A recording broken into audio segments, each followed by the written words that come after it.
दोस्तों, मैं अनिल आप सभी का आपके अपने चैनल में स्वागत करता हूं। आइए हम सब एक प्रश्न देख लेते हैं जो कि BSEB 2025 के सेकेंड शिफ्ट का प्रश्न पत्र का है। BSEB 2025 second shift second sitting के प्रश्न पत्र से प्रश्न लिया गया है। तो मैं आपको एक बात बताऊं कि ये प्रश्न आयतन और क्षेत्रफल के चैप्टर से है। इस प्रश्न को बनाना काफी आसान है। कैसे आसान है ये जानिएगा। पहले तो आयतन दिया गया है, दो गोलों के आयतनों का अनुपात दिया गया है, तो उनके पृष्ठीय क्षेत्रफलों का अनुपात है। इसको अगर अप्रोच के माध्यम से बनाना हो तो काफी आसान है। यदि इसको बेसिक से बनाना हो तो मैं बता दूंगा कि कैसे बनाएंगे। तो आइए पहले मैं अप्रोच ही बता देता हूं। आयतन क्या होता है? ये वॉल्यूम जो होता है साइड का क्यूब होता है। यानी दो गोले हैं तो एक का आर होगा और एक का आर होगा कैपिटल का, और ये क्यूब होगा, ये भी क्यूब होगा। यहाँ पे आर का क्यूब होगा, चूंकि स्मॉल है, चूंकि छोटा मान है तो छोटा लिख दिया हमने। फिर आर का क्यूब बड़ा मान है तो बड़ा वाला आर लिख दिया हमने। ऐसा कंसीडर इसलिए किया कि हम आर क्यूब करते हैं तो आयतन प्राप्त होता है गोले का। ऐसा हम बताएंगे कैसे आता है, जब बेसिक अप्रोच देखेंगे तो उसी में मैं समझा दूंगा।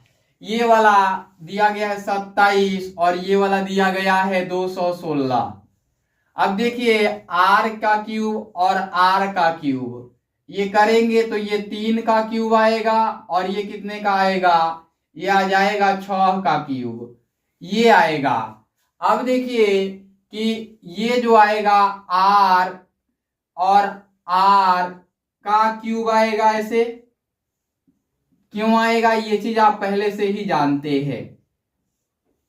और ये इसका क्यूब आएगा। अब देखिए यहां पावर सेम है तो बेस सेम कर लेते हैं। हर जगह नहीं होता है लेकिन इसमें होगा, ठीक है ना। ये 3/6 हो जाएगा। अब देखिए हमें क्षेत्रफल चाहिए, पृष्ठीय क्षेत्रफल चाहिए। तो क्षेत्रफल क्या होता है? Are square. ये वॉल्यूम के लिए है, ये वॉल्यूम के लिए है, और एरिया के लिए निकालेंगे तो ए बराबर क्या होता है? आर स्क्वायर अपॉन में आर स्क्वायर। तो ये हो जाएगा 3 का स्क्वायर बटा में 6 का स्क्वायर। तो ये आर स्क्वायर बटा में आर स्क्वायर, तो ये हो जाएगा 9/36। यानी कि आर स्क्वायर अनुपात आर स्क्वायर निकालेंगे तो 9/36 इसका उत्तर होगा। ये मैंने पूरे अप्रोच के माध्यम से बताया आपको कैसे इसको मतलब प्रोसेस वाइज सॉल्व करेंगे, अन्यथा ये दिमाग में ही बन जाने वाला प्रश्न है। यहाँ पे 9/36 बी में दिया गया है, 36/9 भी दिया गया है। कंफ्यूज नहीं होंगे आप, ठीक है ना। क्योंकि पहले छोटा मान तब बड़ा मान, तो हमेशा याद रखेंगे पहले छोटा आएगा तब बड़ा आएगा, ठीक है ना। और एक हूबहू दिया गया है तो आयतन और क्षेत्रफल कभी बराबर नहीं होते हैं। अब आते हैं हम इसको बेसिक से करते हैं।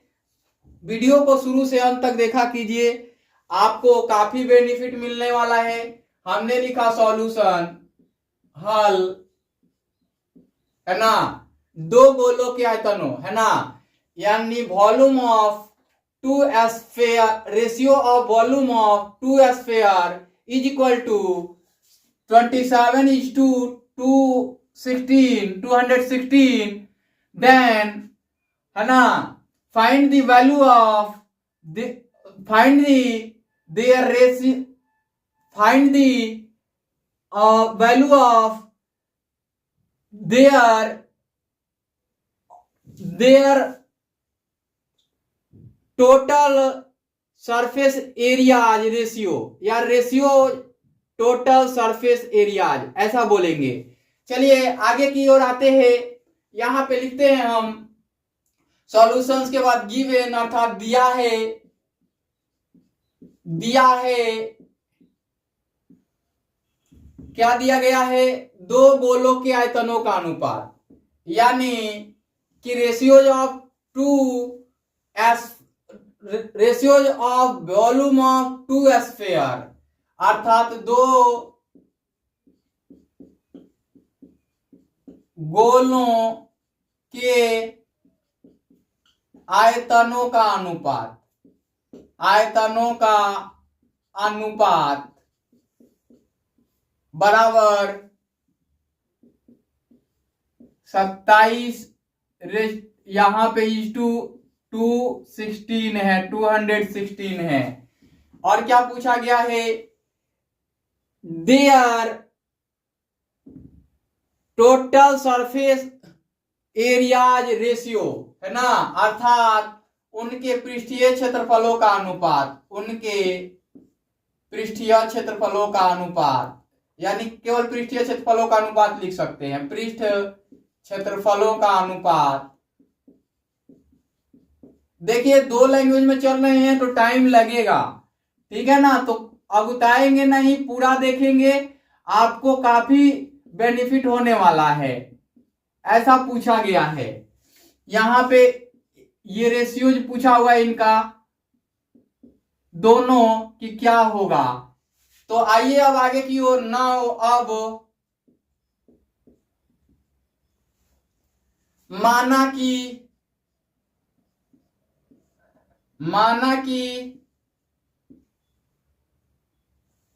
देखिए यहां पे दो गोला दिया गया है, एक छोटा मान दिया गया, एक बड़ा मान दिया गया है, तो उनके त्रिज्याओं का अनुपात, माना कि गोले के त्रिज्याओं का अनुपात, गोले के त्रिज्याओं का अनुपात, तो रेशियोज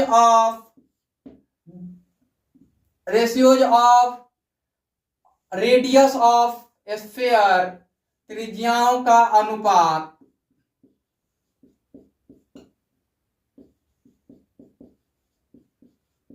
ऐसा लिखेंगे, तो ये R इज टू R लिख लेंगे, है ना। अब लिखेंगे फिर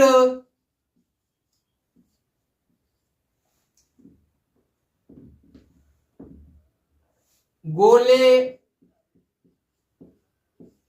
के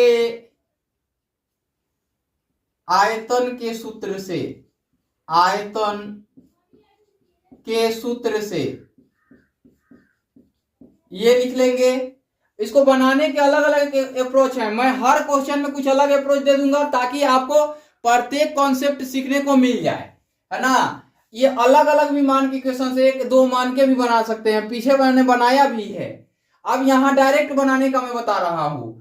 तो आयतनों का अनुपात हो जाएगा, तो गोले के आयतनों का अनुपात, गोले के आयतनों का अनुपात बराबर 4/3 pi r cube is to 4/3 pi r cube, ये हो जाएगा। अब आइए यहां पे दिया गया है 27 इज टू कितना दिया गया है, 216 is equal to 4/3 pi r cube is to 4/3 pi r cube, ऐसा दिया गया है। हम इसको लिख सकते हैं 27/216, और यहां भी लिख सकते हैं 4/3 pi r cube is to 4/3 pi r cube, is to नहीं अपॉन में करके लिखिए, आसान हो जाएगा समझने में।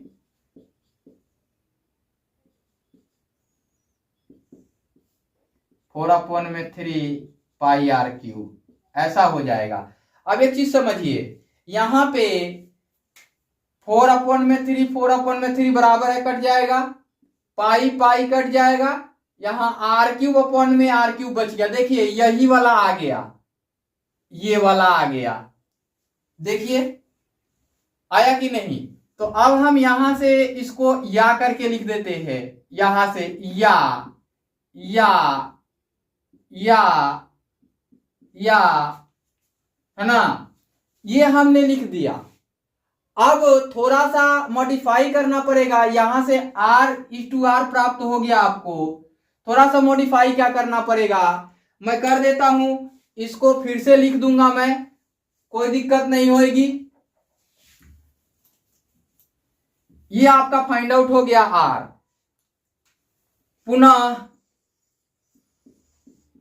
पुनः गोले के क्षेत्रफलों का अनुपात, गोले के क्षेत्रफलों का अनुपात बराबर है ना, ये हो जाएगा 4 pi r square is to 4 pi r square. दिख रहा है? चलिए, ये दिख रहा है। आगे की ओर आ जाते हैं। यहां इनके क्षेत्रफलों का अनुपात ये होगा, तो या करके लिखेंगे गोले के क्षेत्रफलों का अनुपात बराबर, यहां देखिए 4 अपॉन में, यहां 4 और पाई को पाई रहने देते हैं। r का मान देखिए, छोटे r का मान 3 का स्क्वायर है, 3 का स्क्वायर है, और ये 4 पाई रहने देते हैं, और r का मान 6 का स्क्वायर लिख लेते हैं।